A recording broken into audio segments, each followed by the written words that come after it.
नमस्कार। स्वागत है आपका स्प्रेड पीस में। आज सुनिए मुंशी प्रेमचंद की लिखी कहानी जंजाल। दबाने से इच्छाएं समाप्त हो जाती हैं, इसमें हमें संदेह है।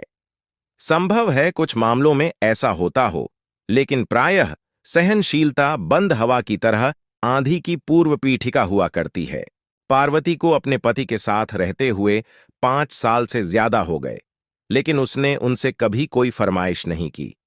यदि वह कभी दबी जबान से या परोक्ष रूप से किसी गहने या कपड़े की चर्चा करती, तो सुरेंद्रनाथ अत्यंत बेबसी के साथ कहते, मेरी आमदनी और खर्च का हिसाब तुम्हारे हाथ में है। यदि इसमें कोई गुंजाइश दिखाई दे तो जो चाहे चीजें बनवा लो। इससे अधिक प्रसन्नता की बात मेरे लिए क्या होगी कि तुम्हें गहनों से सजी देखूं। यह उत्तर सुनकर पार्वती सिर झुका लेती और सोचती कि मैं सारी उम्र यूं ही नंगी बुच्ची बनी बैठी रहूंगी। कभी सोचती है कि यह खर्च न करूं, इस मद में कमी करूं, लेकिन चूल कभी ठीक नहीं बैठती थी। उसके पास पहले के भी कुछ गहने थे, लेकिन वह उन्हें भी नहीं पहनती थी। त्योहार या उत्सव में भी वह प्रायः सादी साड़ी पहनकर ही रह जाती थी। वह अपनी मेहरी और पड़ोसिनों को दिखाना चाहती थी कि उसे गहनों की भूख नहीं है, लेकिन यह इस समय अपने दुर्भाग्य और पति की निर्धनता की घोषणा थी। उसे रह रहकर विचार आता कि मेरे लिए सुरेंद्र जितना कुछ कर सकते हैं उतना नहीं करते। वे मेरी अनापत्ति और सीधेपन का नाजायज फायदा उठाते हैं। निराश होकर वह कभी कभी सुरेंद्र से झगड़ना चाहती, झगड़ती, मुंह फेरकर बात करती, उसे सुना सुनाकर अपने भाग्य को कोसती। सुरेंद्र समझ जाते कि इस समय हवा का रुख बदला हुआ है, बचकर निकल जाते। कभी कभी गंगा स्नान या किसी मेले से लौटकर पार्वती पर गहनों का उन्माद सा छा जाता। वह संकल्प करती कि एक बार मन की निकाल ही लूं, जो 2-400 रुपए बचे हुए हैं उनकी कोई चीज बनवा लूं, कल की चिंता में कहां तक मरूं। लेकिन एक क्षण में उसका यह उन्माद उड़नछू हो जाता, यहां तक कि लगातार सहन करने के कारण उसकी सजने के शौक की इच्छाएं मरकर मन के एक कोने में पड़ी रहती थीं। मगर आज 5 साल के बाद यह इच्छा जागृत हुई है। इसमें बेचैनी नहीं है, लेकिन बेचैनी से भी ज्यादा दुखदाई उदासी है। पार्वती के छोटे भाई की शादी होने वाली है, उसके मायके से बुलावा आया है। इस समारोह में भाग लेना जरूरी है। गहनों का पहनना आवश्यक हो गया। इस अवसर पर सुरेंद्र भी अपनी विवशता का बहाना न कर सके। इस समय यह उपाय भी सफल होता दिखाई नहीं दिया। शाम के समय सुरेंद्र बाहर से लपके हुए आए। उनका चेहरा चमक रहा था। उन्होंने पार्वती के हाथ में एक पोटली रख दी। पार्वती ने खोलकर देखा तो पोटली में एक जड़ाऊ कंगन, एक चंद्रहार और झुमके दिखाई दिए। पार्वती कुछ सहम सी गई। उसे सपने में भी उम्मीद नहीं थी कि सुरेंद्र उसके लिए इतनी और ऐसी कीमती चीजें लाएंगे। खुशी के बदले एक व्याकुलता, एक भय का अनुभव हुआ। वह डरते डरते बोली, ये कितने के हैं? सुरेंद्र, पसंद तो है ना? पार्वती, पहले दाम तो बताओ। सुरेंद्र, 400। पार्वती, सच? सुरेंद्र, मेरे पास और रुपये कहाँ थे? पार्वती, उधार तो नहीं लेने पड़े? सुरेंद्र, नहीं, उधार क्या लेना? पार्वती, तब पसंद है। सुरेंद्र ने वास्तविकता छिपानी चाहिए थी, लेकिन अपनी विशाल हृदयता का बखान किए बिना न रह सके। सोचा कि इन्हें क्या पता चलेगा कि इनके लिए इस समय कितने बोझ के नीचे दबा जा रहा हूं। बोले, सच सच कह दूं, 1200 लगे। पार्वती ने पति को तिरस्कार की दृष्टि से देखते हुए कहा, तो इतनी चीजें लाने की क्या जरूरत थी? दानवीर जैसी लापरवाही के साथ सुरेंद्र बोले, एक मुद्दत के बाद जब जेवर बनवाने लगा तो कंजूसी करने बैठता। शर्म भी तो कोई चीज है। पार्वती ने पति की ओर कृतज्ञता की दृष्टि से देखा। उसमें कुछ प्यार की झलक थी, कुछ शिकायत की, कुछ गर्व की और कुछ परेशानी की। उसने और अधिक प्रश्न न किए कि कहीं कोई ऐसी बात कानों में न पड़ जाए जिससे इन गहनों को वापस कर देना ही जरूरी हो जाए। जिस व्यक्ति के हलक में प्यास से कांटे पड़ चुके हों, वह यह नहीं पूछता कि बर्तन कैसा है और पानी किसने भरा है। 1 हफ्ते तक पार्वती एक दूसरी ही दुनिया में रही।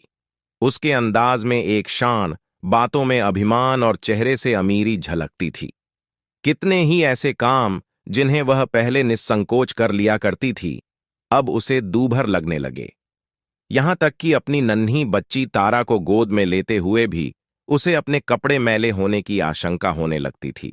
लेकिन वह स्वयं अपने व्यवहार में आए इस परिवर्तन से अनजान थी। 7वें दिन उसका भाई आया और पार्वती मायके चली गई। उसने सुरेंद्र से हर तीसरे दिन पत्र भेजने का आश्वासन लिया। उनके सामने खड़ी घंटों रोती रही। ऐसा मालूम होता था कि बिछुड़ने के दुख से उसका कलेजा फटा जा रहा है। लेकिन घर से निकलते ही दिखावे की इच्छा उसके मन पर छा गई।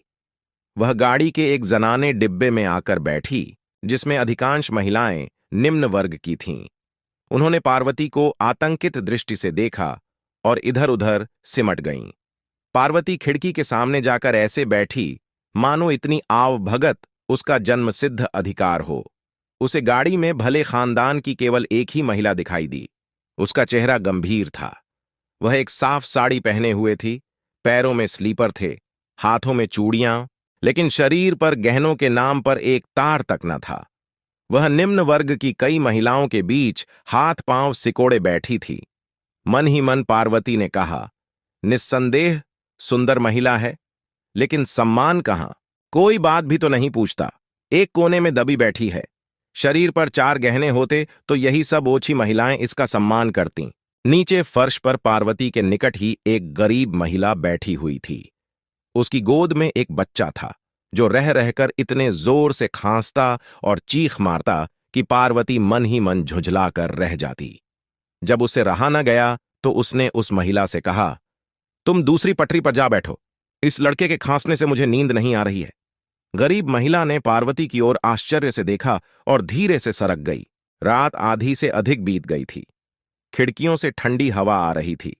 गरीब महिला ने खिड़कियां बंद करनी चाहीं तो पार्वती ने आदेशात्मक स्वर में कहा, नहीं, रहने दो, मुझे गर्मी लग रही है। धीरे धीरे बच्चे की खांसी बढ़ने लगी। कुछ देर तक तो वह चिल्लाता रहा, फिर उसका गला रुक गया। उसने दूध पीना छोड़ दिया। सामने बैठी सीधी सादी महिला कुछ देर तक तो बच्चे को देखती रही, फिर उसने उस गरीब महिला के पास आकर बच्चे को गोद में ले लिया। बच्चे की हालत खराब थी। सीने पर बलगम जमा हुआ था। लगता था कि निमोनिया की शुरुआत है। उसने फौरन अपना बक्स खोलकर उसमें से एक दवा निकाली और हवा से बचाकर बच्चे के सीने पर हल्के हाथ से मलने लगी। फिर दूसरी शीशी से एक चम्मच दवा निकालकर बच्चे को पिलाई। गाड़ी की सब महिलाएं आकर बच्चे के निकट खड़ी हो गईं। निरंतर 1 घंटा तेल मालिश करने के बाद उस भली महिला ने अपने बक्से से एक फलालैन का टुकड़ा निकालकर बच्चे के सीने पर बांध दिया।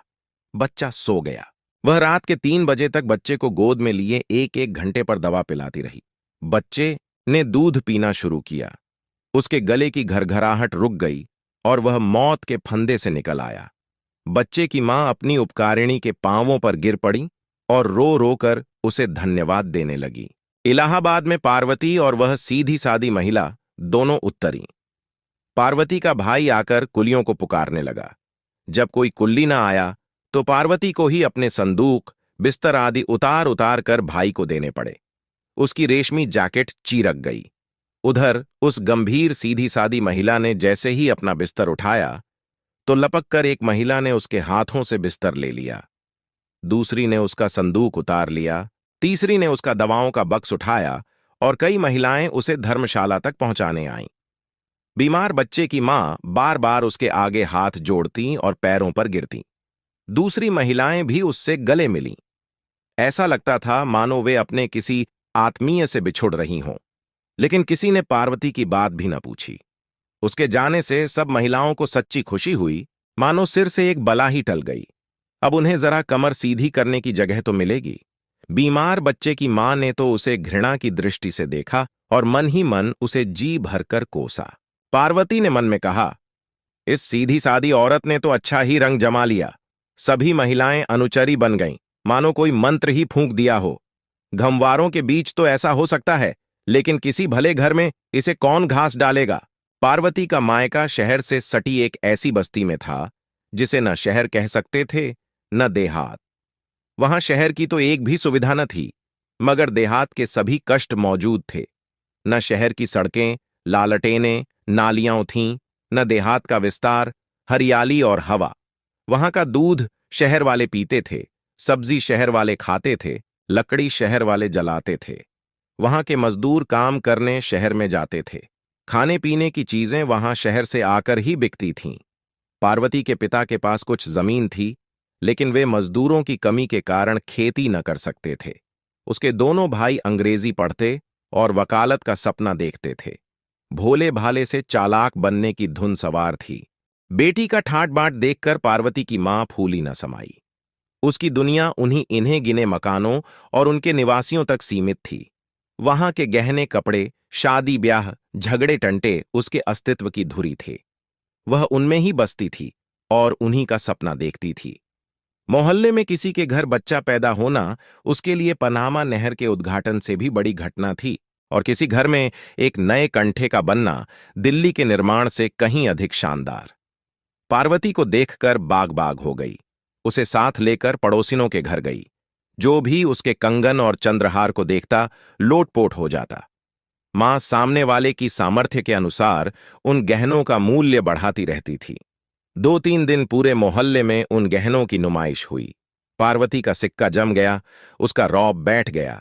पार्वती की चाल ढाल से एक शान टपकती थी। वह खाना खाने बैठती तो नाक सिकोड़े लेती। घी बेस्वाद है, पानी पीती तो मुंह बनाकर ठंडा नहीं है। मां सबको सुना सुना कर कहती, भला इनसे पूछो, घर का सा सुख यहां कहां मिलेगा। वहां अपने मन का खाती थी, अपने मन का पहनती थी। यहां गृहस्थी में तो मोटा महीन सब मिलेगा, मगर बेचारी में जरा भी ऐंठ नहीं है। वही पुराना स्वभाव है, वही अल्हड़पन। पार्वती की बिटिया तारा पूरे मोहल्ले की गुड़िया बनी हुई थी। सभी छोटे बड़े उसे गोद में उठाते और प्यार से चूमते। कोई कहता, बेटी यह हंसली हमको दे दो, तो तारा तोतली बोली में कहती, हमाली है। कोई पूछता, बेटी ये कड़े किसने बनवाए हैं? तारा कहती, मेले बाबूदी ने। शादी का दिन निकट आ गया। रस्म रिवाज होने लगे। मोहल्ले की औरतें बंद संवर कर आने लगीं, लेकिन पार्वती उन सबकी रानी लगती थी। सभी औरतों की दृष्टि उसके कंगन, चंद्रहार और झुमकों पर ही टिकी रहती। सब उससे दबती, उसका लिहाज करती, उसकी हां में हां मिलाती। पार्वती को यह सम्मान केवल अपने गहनों के बल पर ही मिल रहा था। बारात चलने के दिन न्योते में सुरेंद्रनाथ भी आए। जब वे शाम के समय घर में गए तो मुस्कुराकर पार्वती ने कहा, आज जी चाहता है कि तुम्हारी पान फूल से पूजा करूं। मुस्कुराकर सुरेंद्र ने कहा, बना रही हो? पार्वती, नहीं, सच कहती हूं, इस समय मन यही चाहता है। तुम्हारे इन गहनों ने मेरा बोलबाला कर दिया। सारे मोहल्ले में ढाक जम गई। सबकी सब पानी भरती हैं। ये ना होते तो झूठे भी कोई बात ना पूछता। अपनी जमा अपने घर में है, लेकिन नेक नामी मुफ्त। ऐसा सौदा और क्या होगा? सुरेंद्र, मैं जानता तो 2-1 चीजें और ले लेता। पार्वती, ओ, तब तो सारे मोहल्ले में मैं ही मैं होती। औरत की इज्जत गहनों कपड़ों से होती है, नहीं तो अपने माँ बाप भी आंख से गिरा देते हैं। सुरेंद्र पछताए कि और गहने क्यों न खरीद लिए। भले ही 200-400 और उधार हो जाते, इसकी लालसा तो मिटती। पार्वती को मायके में रहते 2 महीने हो गए। सुरेंद्र को दफ्तर से छुट्टी न मिली कि आकर ले जाते। शादी का सब काम पूरा हुआ, मेहमान विदा हो गए, सन्नाटा छा गया। धीरे धीरे पड़ोसिनों का आना जाना भी बंद हो गया। पार्वती के गहनों के 4 दिन के साम्राज्य का अंत हो गया। वही गहने थे, वही कपड़े, मगर अब उन्हें देखने में कोई आनंद नहीं आता। अब पूरे दिन पार्वती अकेली बैठी रहती। कभी कोई औरत मिलने आ भी जाती तो बस 2-4 बातें करके ही अपनी राह लेती। किसी को भी अपने घर के कामकाज से फुर्सत न थी। यह अकेलापन पार्वती को बहुत अखरता। मायके से उसका मन उचाट हो गया। उसे पता चल गया कि नित्य नए गहने बनते रहने से ही उसकी बात बनी रह सकती है। पुराने तमाशे को कोई मुफ्त में भी नहीं देखता। कोड में खाज यह हुआ कि और भी कई घरों में उसके जैसे गहने बनने लगे। यहां तक कि एक मनचले शौकीन बनिए ने, जिसे नमक के काम में बड़ा भारी लाभ हुआ था, कलकत्ते के बने हुए कंगन और हार मंगवाए, जिन्होंने पार्वती का रंग फीका कर दिया। रही सही बात भी जाती रही। रेत की दीवार भरभरा कर ढह गई। एक दिन पार्वती अकेली बैठी सुरेंद्र को पत्र लिख रही थी कि अब यहां जरा सा भी मन नहीं लगता। 2 दिन की छुट्टी मिले तो मुझे ले जाओ। इतने में उसकी बचपन की सहेली बागेश्वरी उससे मिलने आई। वह पार्वती के साथ खेली हुई थी। उसका ब्याह एक गरीब खानदान में हुआ था, लेकिन उसके पति ने रंगून जाकर खूब पैसा कमाया और 4-5 साल के बाद लौटा तो पत्नी के लिए एक मोतियों का हार ले आया। बागेश्वरी आज ही मायके आई थी। पार्वती ने उसका मोतियों का हार देखा तो आंखें खुल गईं। 2000 से कम का नहीं होगा। पार्वती ने उसकी प्रशंसा तो की, लेकिन उसका दिल बैठा जाता था, जैसे कोई ईर्ष्यालु कवि अपने नौसिखिए प्रतिद्वंद्वी की कला की प्रशंसा करने में कंजूसी करे। यह रोग पार्वती की आत्मा में घुन की तरह लग गया। उसने दूसरों के घर आना जाना छोड़ दिया। मन मारे अपने घर में ही बैठी रहती। उसे ऐसा लगता था कि अब औरतें, यहां तक कि उसकी मां भी, उसे तिरस्कार की दृष्टि से देख रही हैं। पहले गहनों की चर्चा में उसे एक विशेष आनंद मिलता था। अब वह भूलकर भी गहनों की चर्चा नहीं करती, मानो अब उसे इस संबंध में मुंह खोलने का भी मन न हो। आखिरकार एक दिन उसने अपने सब गहने उतारकर बक्से में रख दिए और ठान लिया कि इन्हें खोलूंगी नहीं। उसे इन गहनों के खरीदने पर पछतावा होने लगा। दिखावे की चाह में जिंदगी के सुख चयन में बेकार खलल पड़ गया। वह बिना गहनों के ही अच्छी थी कि यह मुफ्त की उलझन तो नहीं थी। घर के रुपये गंवाकर यह सिरदर्द खरीदना बड़ा महंगा सौदा है। तीज के दिन पार्वती की मां ने कहा, बेटी, आज मोहल्ले की सब औरतें स्नान करने जा रही हैं, तुम भी चलोगी? पार्वती ने उपेक्षा से कहा, नहीं, मैं नहीं जाऊंगी। मां, चलती क्यों नहीं? बरस बरस का त्योहार है, सब अपने मन में क्या कहेंगी? पार्वती, जो चाहे कहें, मैं तो जाऊंगी नहीं। कुंवार के दिन थे। सुरेंद्र को अभी तक छुट्टी नहीं मिली थी। पार्वती ने जल भुनकर उन्हें कई चिट्ठियां लिखी थीं, पर इधर 2 हफ्ते से पत्र लिखना बंद कर दिया था। उसे अपनी जिंदगी बोझ लगती थी। मोहल्ले में बुखार और चेचक का प्रकोप था। कोई किसी के घर आता जाता न था। नाश्ते के बदले घरों में काढ़ा पकता था। अस्पताल में मेला सा लगा रहता था। वैद्य और हकीम पत्थर के देवता बने हुए थे। एक दिन पार्वती की मां ने कहा, बेटी, आज शीतला देवी आ रही हैं, चलो उनसे मिल आई। पार्वती, शीतला देवी कौन है? मां, यह तो नहीं जानती, मगर कभी कभी यहां आया करती हैं। औरत क्या है, देवी ही है। पार्वती, क्या करती हैं?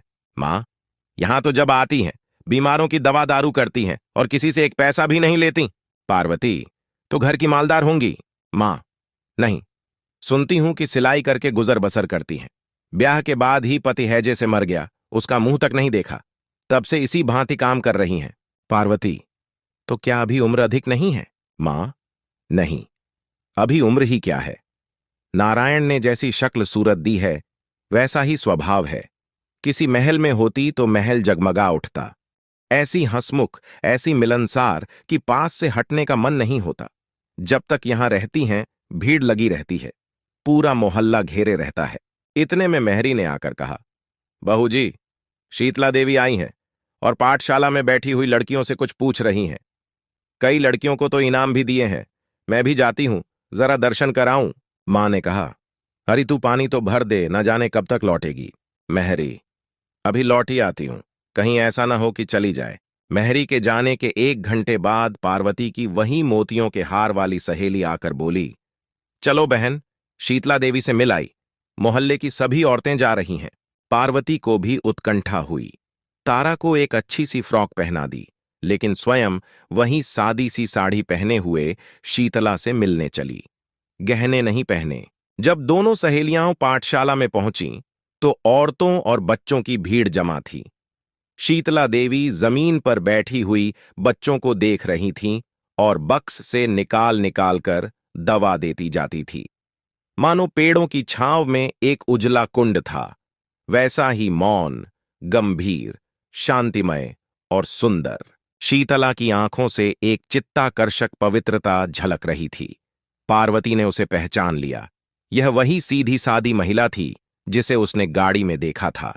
पार्वती ने देखा कि इस औरत के सामने मैं कैसी निकृष्ट हूं, और कुछ मैं ही नहीं, मोहल्ले की वे सभी औरतें जो गहनों से घोंडनी की भांति सजी हुई हैं, इस औरत के सामने सेविकाओं की भांति खड़ी है। यदि ये सभी अपने को सोने से मढ़वा लें तो भी क्या? क्या इनका ऐसा सम्मान हो सकता है? इससे बात करके कौन निहाल नहीं हो जाता? और जो बीमार हैं वे तो मानो बिना दाम के ही गुलाम हैं। सचमुच इसी का नाम सम्मान है। यह क्या कि चार औरतें आवें और आंखें मटका मटका कर हमारे गहनों का बखान करने लगें, मानो हमारा शरीर नहीं बल्कि गहनों की नुमाइश का मैदान ही हो। आज से 1 महीना पहले शायद इस प्रकार के विचार पार्वती के मन में न उभरते, लेकिन आजकल गहनों से उसका मन फिरा हुआ था। सामान्य रूप से दार्शनिक विचारों के मूल में निराशा और उदासी ही होती है। पार्वती चित्रलिखित सी खड़ी शीतला देवी का तौर तरीका, बात करने का ढंग और आत्मीयतापूर्ण व्यवहार ध्यान से देखती रही। वह सोचती थी, यह औरत कितनी सुंदर है, लेकिन इसके साथ ही इच्छाओं से कितनी मुक्त। मैं सम्मान की भूखी हूं, लेकिन मैं जिसे सम्मान समझती थी वह यथार्थ से कितना दूर है। मैं अभी तक छाया के पीछे ही भाग रही थी, आज उसका वास्तविक रूप दिखाई दिया है। जब शाम ढल गई और भीड़ छौंटी तो शीतला देवी की दृष्टि पार्वती पर पड़ी। वह उसे तत्काल पहचान कर बोली, बहन, तुम्हें तो मैंने रेलगाड़ी में देखा था। पार्वती ने कहा, हां, उस दिन मैं यहां आ रही थी। शीतला देवी ने पार्वती को सिर से पांव तक देखा और फिर उसकी सहेली बागेश्वरी की ओर प्रश्नवाचक दृष्टि से देखा। मुस्कुराकर बागेश्वरी ने कहा, कुछ दिनों से गहने नहीं पहनती। शीतला, क्या गहनों से नाराज हैं? बागेश्वरी, इनका मन ही जाने।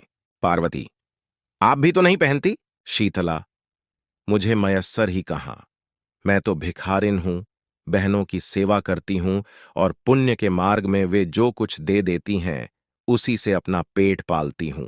पार्वती, मुझे भी अपने जैसी भिखारिन बना दीजिए। शीतला देवी हंसकर उठ खड़ी हुई और बोली, भीख मांगने से भीख देना बहुत अच्छा है। रात में जब पार्वती लेटी तो शीतला देवी का दमकता चेहरा उसकी आंखों में नाच रहा था, जो उसके मन को खींचे लेता था। उसने सोचा, क्या मैं भी शीतला देवी बन सकती हूं? तत्काल सुरेंद्र उसके सामने आकर खड़े हो गए। तारा रो रो कर उसकी गोद में आने के लिए मचलने लगी। जीवन की इच्छाओं की एक बाढ़ ही उठ खड़ी होकर टक्कर मारने लगी। नहीं, शीतला देवी बनना मेरे वश में नहीं है, लेकिन मैं एक बात कर सकती हूं और वह अवश्य करूंगी। 1 सप्ताह में पार्वती अपनी ससुराल आ पहुंची। सुरेंद्र ने उसका मुरझाया मुंह देखा तो आश्चर्य से बोले, गहनों से रूठ गईं क्या? पार्वती, पुराने हो गए, नए बनवा दो। सुरेंद्र, अभी तो इन्हीं का हिसाब चुकता नहीं हुआ। पार्वती, मैं एक उपाय बताती हूं, इन गहनों को वापस कर दो, वापस तो हो जाएंगे। सुरेंद्र, हां, बहुत आसानी से। इन 2 महीनों में सोने का भाव बहुत चढ़ गया है। पार्वती, तो कल वापस कराना। सुरेंद्र, पहनोगी क्या? पार्वती, दूसरे गहने बनवाऊंगी। सुरेंद्र, और रुपये कहाँ हैं? पार्वती, उन गहनों में रुपये नहीं लगेंगे। सुरेंद्र, मैं तुम्हारा मतलब नहीं समझा। पार्वती, ये गहने जी के जंजाल हैं, इनसे मन भर गया। इन्हें बेचकर किसी बैंक में जमा कर दो, हर महीने मुझे उसका ब्याज दे दिया करना। सुरेंद्र ने बात हंसी में उड़ा दी चाही, लेकिन पार्वती के हाव भाव से ऐसा दृढ़ संकल्प प्रकट होता था कि वे उस विषय में गंभीरता से विचार करने पर विवश हो गए। दूसरे महीने में शीतला देवी के नाम 12 रुपए का एक गुमनाम मनियो नर्डर पहुंचा। कूपन में लिखा हुआ था, यह तुच्छ धनराशि स्वीकार कीजिए। ईश्वर की इच्छा हुई तो यह धनराशि स्थायी रूप से प्रतिमाह मिलती रहेगी। आप इसे जिस भांति चाहें खर्च करें। अब से दुआएं ही मेरा आभूषण होंगी। ये धातु के टुकड़े तो जी के जंजाल हैं, इनसे मेरा मन भर गया है। मुंशी प्रेमचंद की कहानी जंजाल से हमें कई महत्वपूर्ण सिख मिलती हैं। कहानी का मूल संदेश यह है कि बाहरी आभूषण और दिखावे की चीजें असली खुशी और संतोष की गारंटी नहीं होती। पार्वती की यात्रा हमें यह सिखाती है कि सच्चा मूल्य और सम्मान केवल आंतरिक गुणों और सेवा के माध्यम से प्राप्त होते हैं। गहनों के प्रति उसकी ललक और फिर उनके प्रति उसके मोह का अंत यह दर्शाता है कि आत्मिक शांति और संतोष बाहरी वस्तुओं में नहीं, बल्कि आत्मस्वीकृति और दूसरों की भलाई में है। कहानी यह भी दर्शाती है कि समाज में दिखावे की चमक तात्कालिक होती है और वास्तविक खुशी का स्रोत केवल आंतरिक गुणों और जीवन के सच्चे मूल्यों में छिपा होता है। शीतला देवी की सादगी और सेवा का तरीका पार्वती को यह एहसास कराता है कि सच्चे मूल्य और सम्मान की पहचान बाहरी दिखावे से नहीं, बल्कि आत्मिक समर्पण और सेवा भाव से होती है। यह कहानी हमें यह भी सिखाती है कि समाज में बाहरी दिखावे और भौतिक संपत्ति की चमक को महत्व देना बहुत ही सीमित दृष्टिकोण हो सकता है। वास्तविक संतोष और मूल्य आत्मा की गहराइयों से आते हैं, न कि बाहरी आभूषणों या धन से। आप सुन रहे थे मुंशी प्रेमचंद की लिखी कहानी जंजाल।